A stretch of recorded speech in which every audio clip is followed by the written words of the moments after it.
I see y'all. You're looking good, you're feeling good? Yeah?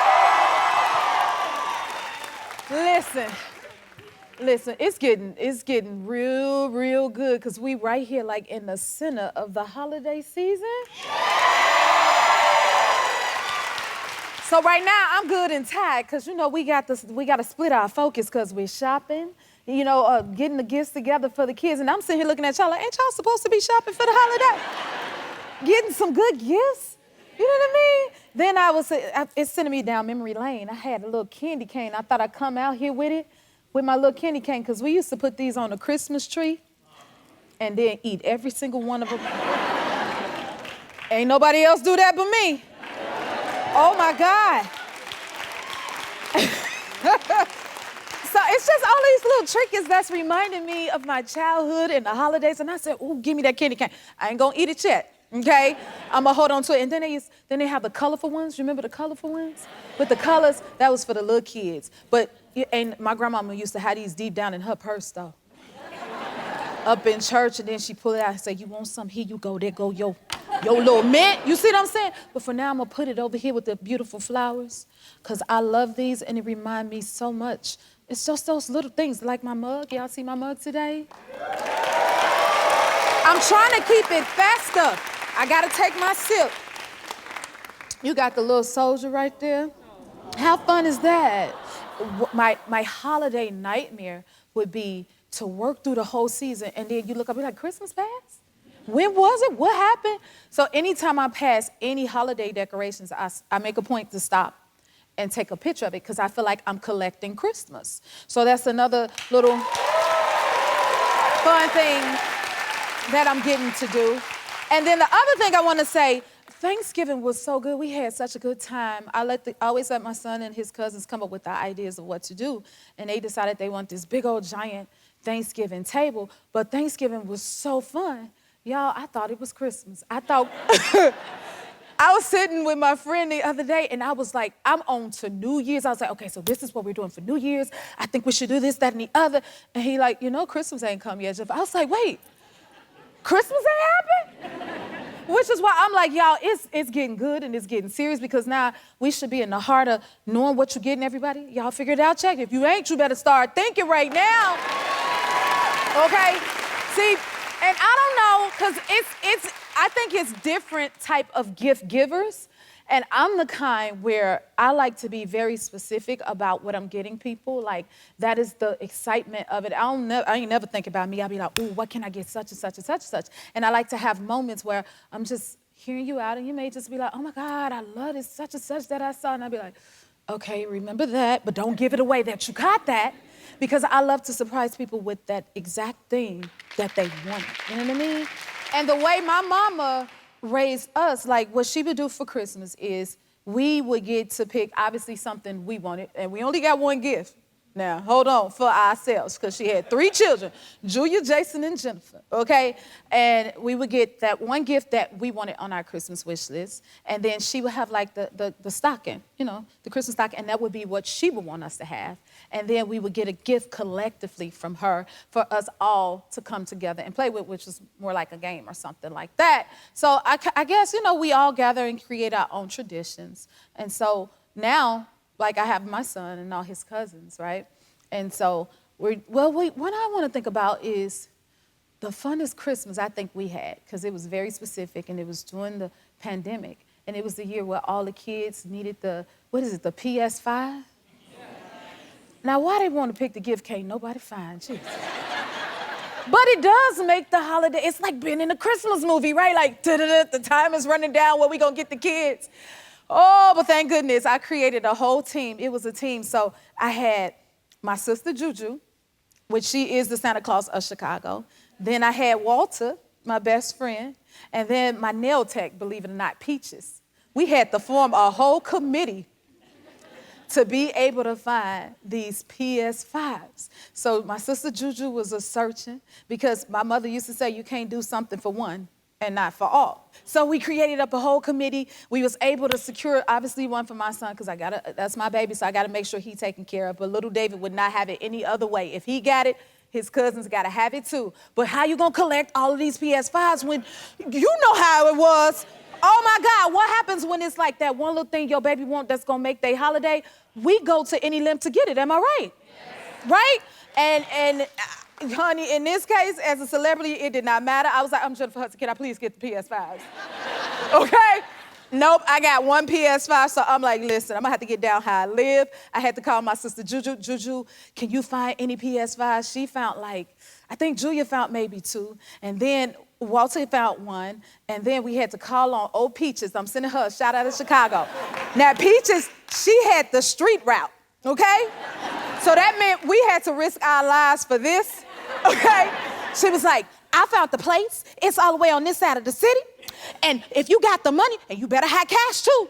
I saw them, they got 6 of them, but you better get there, you better get them now. And I'm like, okay, girl, what I gotta do? So they ended up charging us 3 times the amount. And then they said, you better have the cash. Mind you, we don't even know what's in the boxes. But it's Christmas, and I'm gonna go to any extent to make sure these boys get the Christmas they want. Thank God we were able to pull it off. We actually ended up with 9 of them and was able to, that's how hard we were collecting, baby. We were serious. And Mama Hud does not play with Christmas, but we were able to secure, thank you God, all of them for the babies. Do you got the clip? Show them. It was so funny, too. That lady did that. Very grateful. Oh, we was like, we want to what? Oh, we got this. Are you excited about your gift? Uh-huh. You guys excited? I'm very excited. Y'all know what that feel like. We would go to any length just to see the smiles on our babies' faces, right? So I just want to ask the audience, how far have you guys gone to get that gift for your baby come Christmas? Hello. Hi, I'm Tisha Felton from Rancho Cucamonga. Hi. So I have 2 stories. One, when my youngest daughter was about 7, one of my sisters, Nina, we would go to Toys R Us at 1, 2 o'clock in the morning and stand in line to find these big-headed brat dolls. But our girls had to have them. So I was a single mom at the time. So my girlfriend, she would buy the little wagons or the SUVs, and then I would get the brat dolls, and the girls would play together. Okay, fast forward, now I have a grandson, and he too wants a PlayStation 5. See? So I'm calling on the cousins in Florida, the aunties in Atlanta, down in Fresno. We trying to find these PlayStations. We finally got it, put it inside the cart at Best Buy. Guess what? Somebody took it out the cart. No! Went back in again a couple days later, finally got it. He got his PlayStation. That stressed me out right there. It stresses me out because my daughter is like, Mama, I need you because you always find everything. See? So, Jennifer, whatever you need, I got you. What you looking for? Listen. I got you. What you need? You may get a call. What you need? I got the stores and I got the homeboys down in the, you know what I'm saying? You know what I'm saying, girl. What you need? I remember this. I'm like, this Jennifer on the phone, baby. I got you. I need. I got you. Thank you for that. We don't play when it comes to our babies, y'all. Okay. One more. But these are the moments that makes the holidays, y'all. One more. This is amazing. Hello. Hi, Jennifer. I'm Helene Stallion from Oxnard, California. Yes, Stallion like the horse. Hello. Via Missouri, via Chicago, Chi-town. There you go. So, my baby wanted to tickle me Elmo. Oh. You know, back in the day, that little thing was hard to get. Yes, it is. So I had to get up early to get to Kmart so that I could get that Tickle Me Elmo for my baby. See? Little do I know there's a whole lot of other people want that same Tickle Me Elmo. There you go. But I got mine for my baby. You got it. I got it. And was the baby happy? My baby was so happy. Yes, and did it make your heart feel good? And it made my heart I feel understand. good. I understand. Thank you for that. Thank you. Thank y'all for sharing. We have a great show. We'll be right back. She's a World Cup champion, a 3-time Olympic medalist, and New York Times bestselling author. Please welcome Lindsey Vonn. You have a lot of titles. I was like, oh my God. I mean, you have a lot of titles. I don't know. I think you might have more than me. I don't know. I was like, oh my God, look at this. That is amazing. Congratulations Thank on you. all your success, and thank you for being here. I appreciate Thank you. Okay, so I heard you love the holidays just as much as me. I do. You do? I mean, my family is not as into it as I am. I may be a little over the top, but Yeah. it's okay. A compromise. The tree went up right after Thanksgiving, like the day after, like immediately in the car, go get it, and it's up. But I had some lights on before Thanksgiving, so. Is this your tree? That is my tree in my onesie, yep. I love that. Oh my God. We did a good job. My whole family actually helped. I mean, not all of them helped, but they tried. So y'all like decorate all together? Yeah, it was Yeah. like a fun tradition. It's Like we a were tradition kids, thing. but we're older. You're older. What's your favorite thing about the holidays? Since It's cheery. It's cheery? And merry and joyful. And forget all your problems for like a second. Yes, yes. I love that. I love it because I'm the same way. Congrats on your book. Can you explain the title, Rise, My Story? I've faced a lot of obstacles in my life. Mm-hmm. I've had a lot of injuries, personal problems, and I just wanted to share my experiences and hopefully help others in their journey. Talked a lot about mental health, and again, just everything that I've gone through. So it was a very reflective book, I think very therapeutic to write. I wrote it kind of right as I was retiring from ski racing. So I think it's more about me as a person than necessarily me as a ski racer, but hopefully it translates for everyone. Beautiful. Talk about the challenges you faced with depression. I mean, I think a lot of people didn't really understand the concept of, how can you be an Olympic champion and have depression? I've been talking about it for like 10 years, and Naomi Osaka and Simone Biles are all talking about it now, but back then it was like, well, that's impossible for you to have that, and like they just didn't understand it, and it was hard to be at the top and then you go back to your hotel room and you're completely alone, and it's very isolating actually, and I struggled with it since I was 18 years old, and I've found ways to take care of myself, and I think that's also one thing that I found writing the book is different ways of understanding myself, taking care of myself, and I really believe that mental health is just as important as physical health, and they both have. I love you saying they're all tied together. That is so important. So true.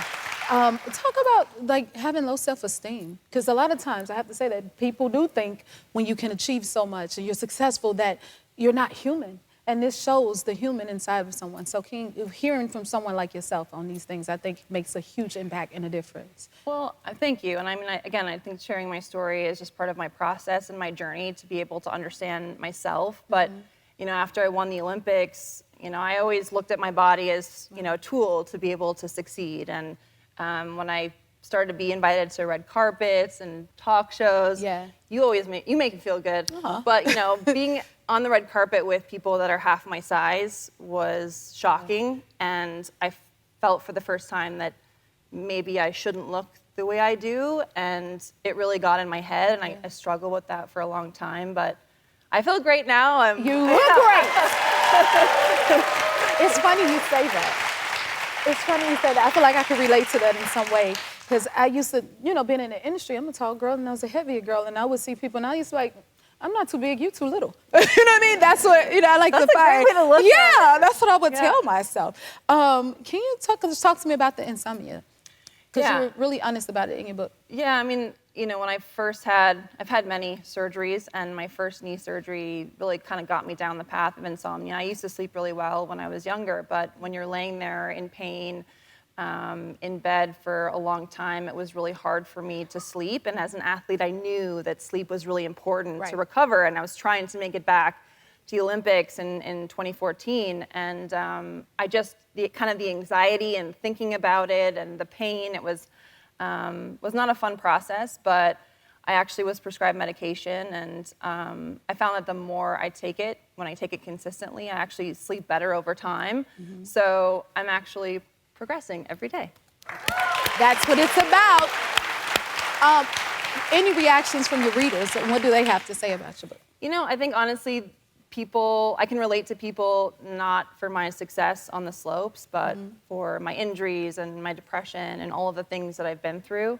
So it's so nice to be able to hear from fans, because they all tell me how I inspired them to overcome their injuries or, their adversities in life. And that's really why I wrote the book, and that's why I have my foundation. I want to share my stories to help others. Beautiful. That's what it's about. Will you stick around, Lindsey? Yes, So happy to have you. More with Lindsey. We'll be right back. We're back with champion skier Lindsey Vonn. I got so many questions. I was like, I want to ski. Oh my God. I'll teach you. Yes. Tell me about your challenges in dating.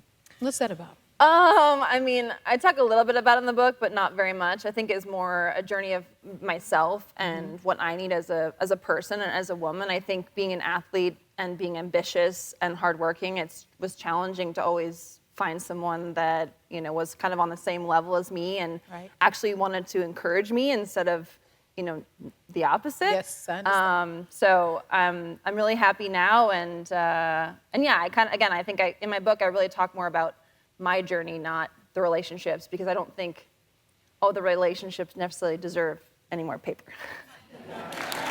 She said what she said, baby. Okay, now we can talk about skiing. Do you still ski a lot? I do. You do? As much as I can, and I've found après ski is great. What is it? Après ski, it's like when you drink and ski.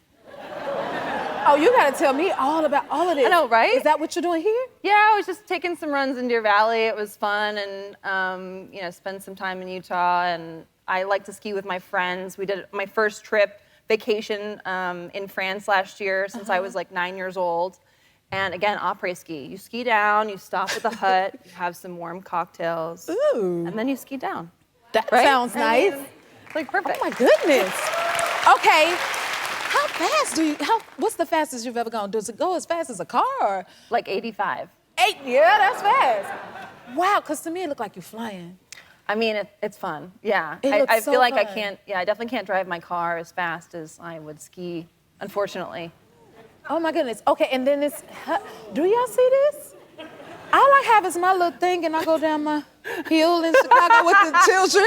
Okay, can you explain the helicopter skiing? Yeah, so it's like you take a helicopter to go places that you can't go with the ski lift. And I went to Iceland a few months ago, and it was so much fun. That video was actually taken at 1 a.m. in the morning.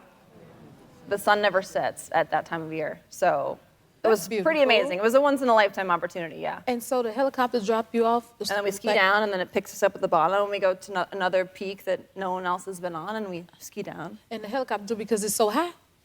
Yeah, those are mountains no one's up there. That is amazing. Yeah. It's fun. Oh my, that it's an sounds adventure. a lot of fun. I don't know if you're really excited and think it's that much fun, but it's fun. I get cold a lot. Thank you. I got one. Do you get cold? Yeah, or is it of course. Adrenaline going? That's why I designed my own ski stuff so that I don't get cold. Oh, I want some of your ski stuff. That's for sure, baby. And then I'll get some cold. lessons. I hate the cold. You do? I hate the cold. Absolutely hate the cold. Huh? In Minnesota growing up, there's not really a lot of other sports. I wish I would have been good at tennis, but I'm not. So, I took what I got, You outdid yourself with it, that's for sure. It's I skied fast so I could get to the bottom and put my clothes back on. Funny. Okay, tell us about your foundation.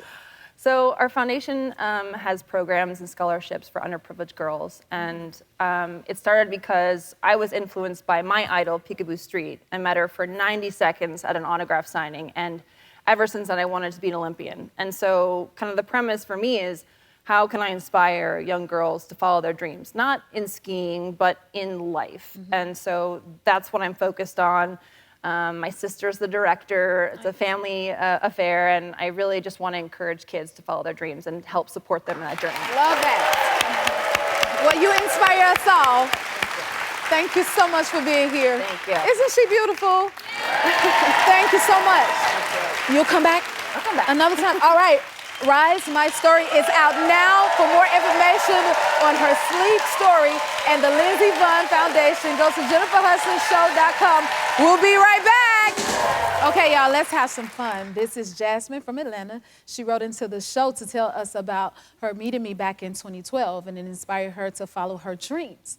She thinks she's hopping on a Zoom with one of our producers, but it's going to be me instead. So Let's do this. Surprise! Hey, Jasmine, it's me, Jennifer. Hi. Hi. How you doing? Were you not expecting to see me? I was not expecting to see you, girl. No? But I'm so happy that I see you. Yeah. How are you? Super terrific, abundantly blessed, and highly flavored by the Lord. You hear Come me? on. You see what he do? That's my God. Oh, baby, I see it every day. Yes, I do. Hey, so we met before, right?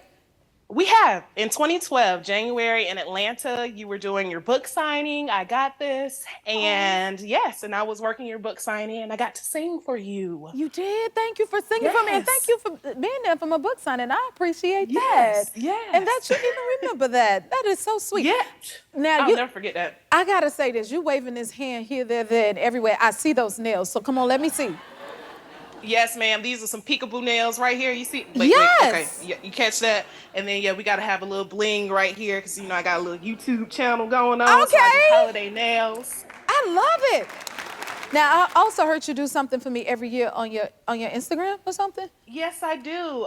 I remember years ago, you always say, you know, if you ever want to get me something for my birthday, get me a song. So I was just like, every year I'm going to sing her a song. So I have been doing that every year. That is so sweet. Thank you. Okay, tell us a little bit more about yourself and what you do. Well, my name is Jasmine Janae. I'm 34. I have 2 lovely kids, Adrian and Cameron. And I am a singer, and I'm also a nail enthusiast, and I also act and dance. So Nice. You know, I want That's to me. ask you to sing me a note, right? okay, yes. Just because you know it's Christmas and you know I like a little gift, so. Okay. Well, here it is. This is what's on my spirit. I love it. Birds flying high. You know how I feel. Sing. Sun in the sky. You know how I feel. Breeze drifting on by. On by. You know how I feel. Feel. It's a new day. Sing. And I'm feeling. Come on, y'all. And I'm feeling. And I'm feeling. And I'm feeling good. Ah!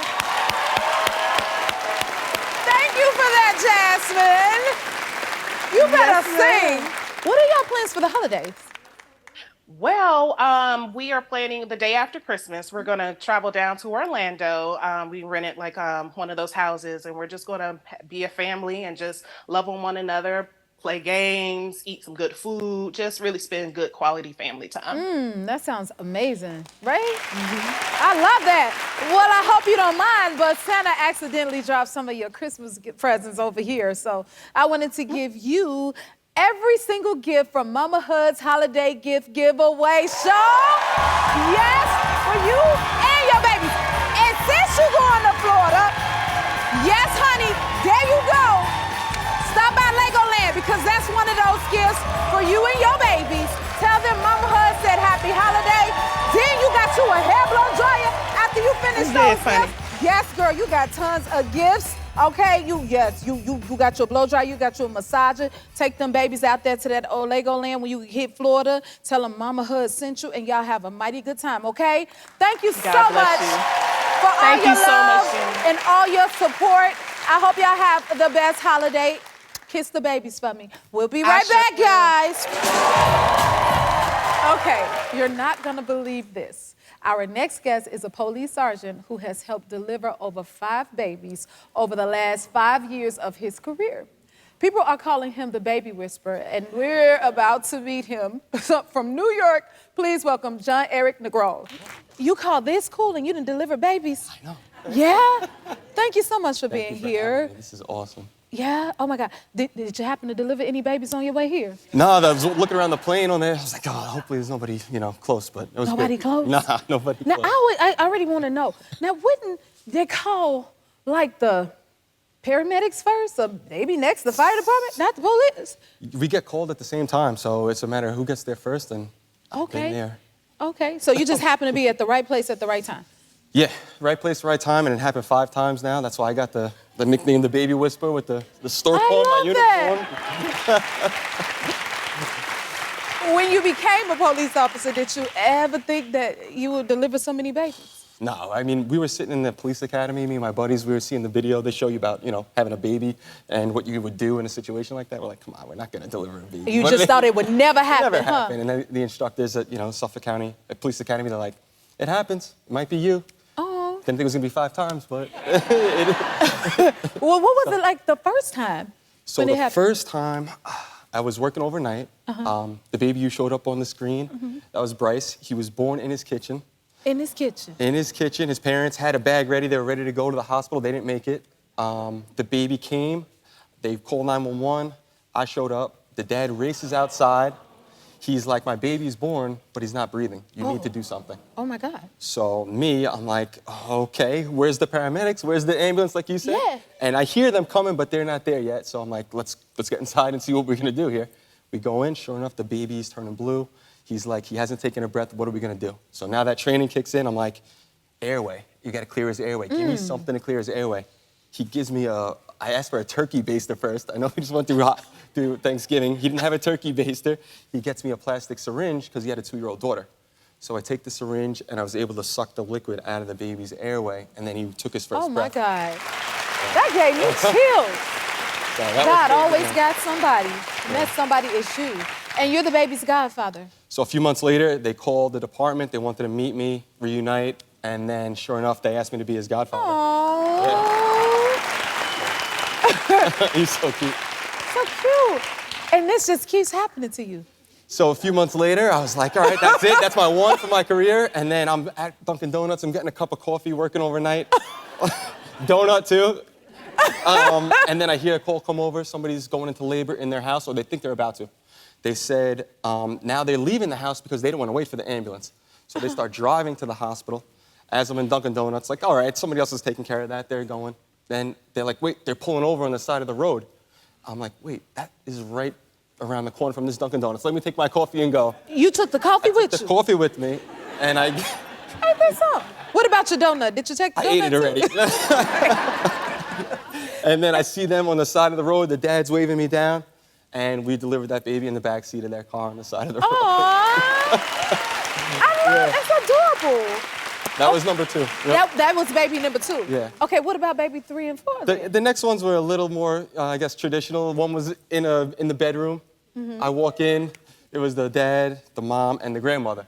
The grandmother sees me, and she's like, this guy looks like he's 12 years old. Yeah, What's because he he gonna looked do?" like a baby. Y'all see him? Uh-huh. So she's like, have you done this before? And I was like, this is number 3, so I think we're okay right now. Oh, my God. And it was smooth sailing. She's like, all right, this is the baby whisperer. Wow. So you known as the baby, and you don't have any babies, huh? I don't have any babies. Not No, at just all. deliver, just practice delivering them. Do you That's it. think they now know who to call for now? I think so. It's like they're following me around, right? Yeah. Okay, well, you recently delivered your 5th baby. Yeah, so number 5 was pretty recent. Recent? How recent? Last week. What? Last week, yeah. Last week? Last week. Oh, my God. Since number 4, I recently got promoted. I'm a sergeant now. I'm in the 7th Congratulations. Thank you. So, taking a little different role. I'll listen up on the radio. I just see what's going on with my 4 or 5 cops that are under me that I, listen up for. The call comes over, possible labor. I'm like, this sounds familiar. So, let me start drifting in that area to where the house is. So you don't even get nervous now. You drift I'm towards like, let me just go and, take it smooth. Okay. And then once I heard the cop get there, and his initial, transmission was like, she's saying she needs to start pushing. I'm like, okay, this baby is coming. So I step it up a little bit, go a little faster, lights and sirens, get there safely, of course. And one of the other cops that he was with, he comes out.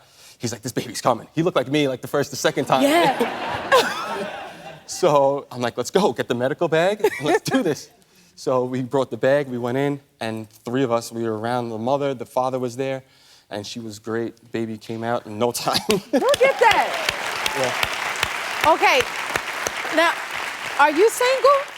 I am better at delivering babies than I am at dating, so look that way. I'm not married, no kids yet, but... Not married, no kids yet. Does delivering all the babies make you want kids? Yeah, we definitely want kids one day. And are you gonna deliver them babies yourself? I'm not gonna deliver. I'm saving that for the doctor. Okay. Yeah, I mean, but if in emergency, I will be ready. You'll know what to do. Yeah, I guess so. Okay, can you stick around? Of course. All right. Thank We gotta talk about more. We'll be right back. We're back with the baby whisperer himself, Sergeant John Eric. Okay, do you have any advice for anyone that's, going into labor or anything? Well, a lot of those cases, I think the families, they try to maybe wait, or they thought it was a false alarm. So if you do think that it's gonna happen, don't be afraid to go to the hospital. Don't be afraid and go get there and just see if it's contractions and it's just a false alarm, then they'll send you back home or they'll watch you. All right. Well, I got a little something for you, for the next time when you deliver a baby. There you go. Okay. So when you deliver a baby, Yes. let them know Mama Hud sent the gift. Now you can not only deliver the baby, you can help dress the Look good. baby. And it's from the Jennifer Hudson Show. You are such a hero Thank you for to having do what you do, me. I appreciate to it. be as brave as you are to do it. So Mama Hud think you need to get the holiday giveaway from the Mama Hud Show. All right, look on over there. That is for you. Wow. Mr. John Eric, you are awesome. Congratulations. Thank you so much. Keep it up. All right, we'll be right back. Let's go check it out. If you like this video, smash that like button and subscribe to the Jennifer Hudson Show YouTube channel. Check your local listings or visit jenniferhudsonshow.com to see when you can watch full episodes in your area. And don't forget to sign up for the newsletter.